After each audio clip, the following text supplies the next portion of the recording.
2014 से पहले भारत में मैन्युफैक्चरिंग का बेस बहुत कमजोर था और जिसके कारण पहले की सरकारें भी डरती थी। एक तो कोई आता नहीं था और जरा से भी कोई कोशिश करे तो ये लोग भी डरते थे। और डर ये था कि अगर विकसित देशों के साथ डील हो गई तो वो हमारे बाजार पर कब्जा कर लेंगे, वो यहां अपने प्रोडक्ट डंप करने लगेंगे। हताशा निराशा के उस माहौल में 2014 से पहले यूपीए सरकार सिर्फ 4 देशों के साथ ही कॉम्प्रिहेंसिव ट्रेड एग्रीमेंट कर पाई थी, जबकि बीते दशक में भारत ने जो ट्रेड डील्स की है उसमें दुनिया के 38 कंट्री कवर होते हैं। 38 कंट्री, और ये दुनिया के अलग अलग रीजन्स में है। आज हम इसलिए दुनिया के साथ ट्रेड डील्स कर रहे हैं क्योंकि आज का भारत आत्मविश्वास से भरा हुआ है।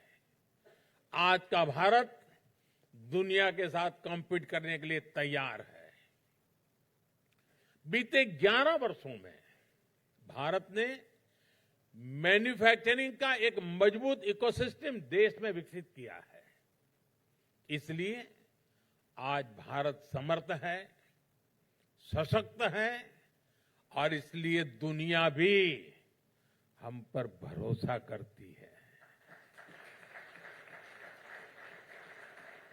यही बदलाव हमारी ट्रेड पॉलिसी में आए, पैराडाइम शिफ्ट का आधार बने और यही पैराडाइम शिफ्ट विकसित भारत की हमारा यात्रा का अनिवार्य स्तंभ बना है।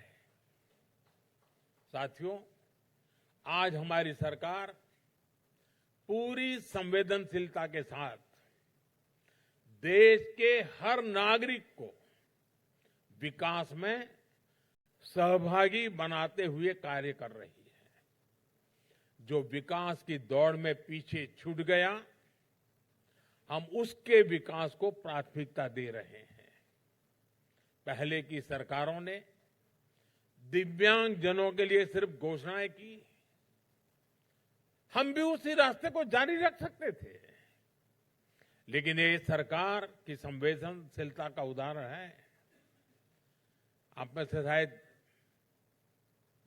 जो बातें मैं बता रहा हूं, आप जिस लेवल के लोग हैं शायद उसमें फिट नहीं बैठती होगी। हमारे दिव्यांगजनों के लिए जैसे हमारे यहां लैंग्वेज में बिखराव है ना, साइन लैंग्वेज का भी वही हाल था जी। तमिलनाडु में जाओ तो एक साइन लैंग्वेज, उत्तर प्रदेश में जाओ तो दूसरी, गुजरात में जाओ तो तीसरी, असम में जाओ तो चौथी। अगर यहां का दिव्यांग आसाम गया तो बेचारा समझ ही नहीं पाता था। अभी कोई बड़ा काम तो नहीं था। अगर संवेदनशील सरकार होती है ना तो उसको एक काम छोटा नहीं लगता है।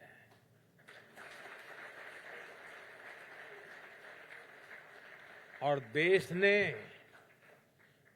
पहली बार इंडियन साइन लैंग्वेज को इंस्टीट्यूशनलाइज किया, कॉमन किया, व्यवस्था बनाई।